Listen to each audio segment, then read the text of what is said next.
ശരി, അപ്പൊ നമുക്ക് ഇനി മറ്റ് വാർത്തകളിലേക്ക് പോകാം. നേരെ പോകുന്നത് മൂവാറ്റുപുഴയിലേക്കാണ്. മൂവാറ്റുപുഴയിൽ സൈബർ തട്ടിപ്പിൽ കോൺഗ്രസ് നേതാവിന്റെ ഭാര്യ ഉൾപ്പെടെ 8 പേർ കസ്റ്റഡിയിലായിരിക്കുന്നു. സൈബർ തട്ടിപ്പിന് കൂട്ടുനിന്നവരെയാണ് പോലീസ് പിടികൂടിയത്. 4 മണിക്കൂറായി വീടുകളിൽ പരിശോധന തുടരുകയാണ്. സംസ്ഥാന വ്യാപകമായി നടക്കുന്ന സൈബർ ഹണ്ടിന്റെ ഭാഗമായാണ് പരിശോധന. മുഹമ്മദ് ആഷിഖ് വിവരങ്ങൾ നൽകും. ആഷിഖ്, സൈബർ ഹണ്ടിന്റെ ഭാഗമായുള്ള പരിശോധന, സൈബർ തട്ടിപ്പിന് കൂട്ടുനിന്നവരിലേക്ക് കൂടെയാണ് ഇപ്പോൾ പരിശോധന നീളുന്നത്. എവിടെയൊക്കെ ആരുടെയൊക്കെ വീടുകളിൽ പരിശോധന നടക്കും? ജിൽസി സൂചിപ്പിച്ചതുപോലെ സംസ്ഥാനത്ത് വ്യാപകമാകുന്ന സൈബർ തട്ടിപ്പുകളുടെ പശ്ചാത്തലത്തിൽ ഇത്തരം പ്രവർത്തനങ്ങൾ നടത്തുന്നവരെ വേട്ടയാടുവാൻ വേണ്ടി കേരള പോലീസ് രൂപീകരിച്ച പ്രത്യേക പദ്ധതി സൈബർ ഹണ്ടിന്റെ ഭാഗമായിട്ടുള്ള പരിശോധനയാണ് ഇപ്പോൾ നടക്കുന്നത്. മൂവാറ്റുപുഴയിൽ ഒരു കോൺഗ്രസ് നേതാവിന്റെ ഭാര്യ അടക്കമുള്ളവർ കസ്റ്റഡിയിലായിട്ടുണ്ട് എന്ന വിവരങ്ങളാണ് ഇപ്പോൾ ലഭിക്കുന്നത്. കിഴക്കേപ്പള്ളി സ്വദേശിയായ കോൺഗ്രസ് നേതാവിന്റെ ഭാര്യയെ വീട്ടിൽ നിന്ന് കസ്റ്റഡിയിലെടുക്കുകയായിരുന്നു എന്നാണ് പോലീസ് പറയുന്നത്. 8 പേരെ ഈ നിലയിൽ സമാനമായ കേസുകളുമായി ബന്ധപ്പെട്ട് കസ്റ്റഡിയിലെടുത്തിട്ടുണ്ട്. 4 CIമാരുടെ നേതൃത്വത്തിലുള്ള പ്രത്യേക സംഘമാണ് ഈ ഓപ്പറേഷന് മൂവാറ്റുപുഴയിൽ നേതൃത്വം നൽകുന്നത്.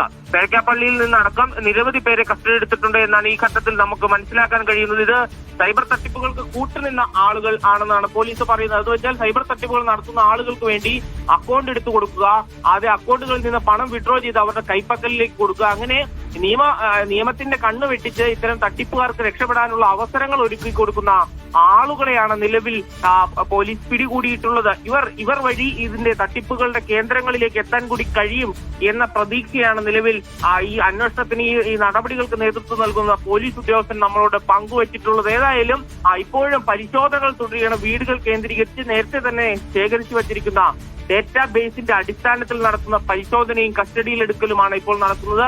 ഉടനടി തന്നെ കസ്റ്റഡിയിലെടുത്തവരുടെ അറസ്റ്റ് രേഖപ്പെടുത്താനുള്ള നടപടികളിലേക്ക് കടക്കും എന്നും പറയുന്നുണ്ട്. ഏതായാലും വിപുലമായ ഒരു ദൗത്യം മൂവാറ്റുപുഴയിൽ കേരള പോലീസിന്റെ നേതൃത്വത്തിൽ നടക്കുന്നത് സംസ്ഥാന വ്യാപകമായി നടക്കുന്ന പരിശോധനകളുടെ തുടർച്ച എന്ന നിലയിൽ കൂടിയാണ്. ഏതായാലും ഈ സംഭവത്തിൽ ഒരു കോൺഗ്രസ് നേതാവിന്റെ ഭാര്യ കൂടി പിടിയിലായിട്ടുണ്ട് എന്നുള്ളതാണ് സംഭവത്തിന്റെ ഗൗരവം പുറത്തുവരുത്തുന്നത്. ജിൽസി സൈഫുദ്ദീൻ. ശരി, മുഹമ്മദ് ആഷിഖാണ് വിവരങ്ങൾ നൽകിയത്. സൈബർ ഹണ്ട് നടക്കട്ടെ. കൂടുതൽ ആഷിഖ് എന്താ രാവിലെ വൻ എനർജിയാണല്ലോ. വലിയ ആവേശത്തിലാണ്. അതെ.